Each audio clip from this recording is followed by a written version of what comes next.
Hi, this is an intro modeler Paul with my next build, which will be the BT-7 in 1935 model. The kit number is, here we go, 35309. A nice kit. This was a Christmas present from Steve Mottram, so I'm going to make this into a dedication build to him. So there you go. Now I have actually photographed all the sprues before I did this bit, so therefore at the end of this video you're going to see a close-up of all the sprues going through, showing all the instruction sheets, not wide open but just showing you that, what it looks like. It's a faded out one, so this might have been a reboxing, you know, of the Tamiya kit, but basically with some faded instructions. I'm not worried about that because the instructions are good enough for me. It's a lovely kit, so just have a quick look inside, and I'll see that I've got them out of the bags because I did do that. First thing I'll show you is the two figures, what you see on the box.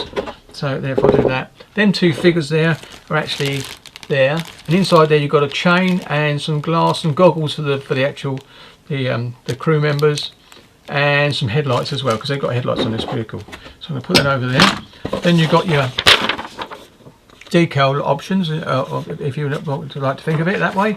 And the one I'm going to go for really is the 1 in 36 with the actual radio equipment on it, because I quite like that idea of that. This is the faded instructions I was talking about. There you go.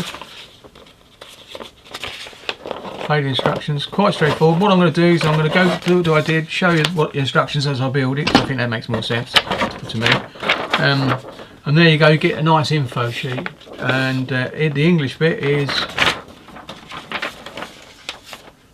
on the back. So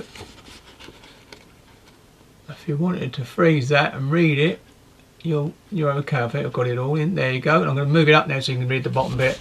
And there's a nice bit there to read as well. Hope I hold it steady, but if you freeze it, you'll get it right. Right, there you go. So that's it. Now I've got my brass that Steve put in there for me. Really nice, and the kit does come for it, but this is a better one. I'm sure he gave it to me in the box. I'm sure he did that one. What I did put in there for myself, so I've got a brass barrel for it, and this is brass barrel. It's LM10040 from Lion Mark Model Designs, and this one was obviously the Aber one. And the number for this one, if everyone is ever going to do this one, if I can find it, is, it just says BT tank, BT-742 fit Tamiya model G27. So that's it. It is just 35G27. There it is. If I do that, you can, that's it, get it yourself. There you go. And I'm just going to go through this. This is the bits and pieces. You'll see the moulding photographs anyway. Very nice and crisp, not too bad at all. Quite like them. Get the plastic bags out of the way. Side plates, basically for the side of the hole, you have to put them on, and you get inner and outer plates. There you go. And a seat inside, so if you have the hatch open. The only thing is it'd be a bit of void in there, and also the seat, there should be a steering wheel in there, I believe. Not so, because I've seen photographs with steering wheels, because it's an off-road vehicle. Once the tracks come off, they can actually use it on the road as well. And there you go. See quite good that is. There you go. I'm not going in too close.